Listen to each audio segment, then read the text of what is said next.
एक बार की बात है। एक छोटे से गांव में एक रहस्यमय पेड़ था।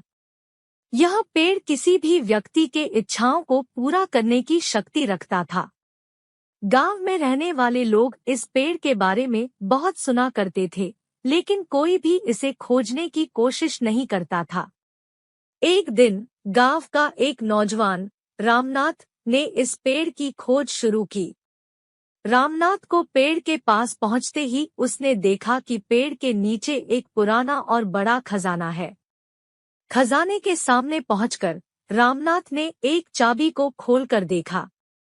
चाबी खोलते ही एक परियों की सेना निकली जो रामनाथ के मन की इच्छा को पूरा करने को तैयार थी। परियों ने रामनाथ से कहा, तुम एक ही इच्छा पूरी कर सकते हो। रामनाथ ने सोचा और कहा, मुझे दुनिया का सबसे अमीर आदमी बनाओ। और तत्काल उसकी इच्छा पूरी हो गई। रामनाथ अब दुनिया का सबसे अमीर आदमी था, लेकिन उसका मन शांत नहीं था।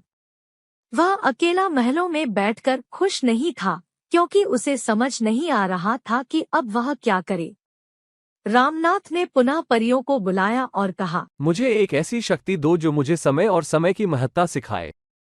परियों ने रामनाथ को एक आगे की सड़क की ओर ले जाया और वहां एक वृक्ष के पास एक वृद्ध आदमी को बैठे हुए देखा। वृद्ध आदमी ने रामनाथ से कहा, बेटा, समय का महत्व समझो। रामनाथ को यह समझ में आया कि समय ही एक ऐसी शक्ति है जो हर किसी को सिखानी चाहिए। रामनाथ अब समय के महत्व को समझ चुका था।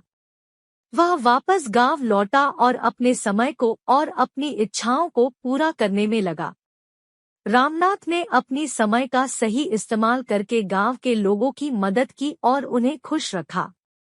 वह अब खुश और संतुष्ट था, और इसी संतोष के साथ रामनाथ का किरदार खत्म होता है। इस कहानी से हमें यह सीख मिलती है कि हमें समय का सही इस्तेमाल करना चाहिए और हमें अपनी इच्छाओं को पूरा करने के लिए समय का सही उपयोग करना चाहिए।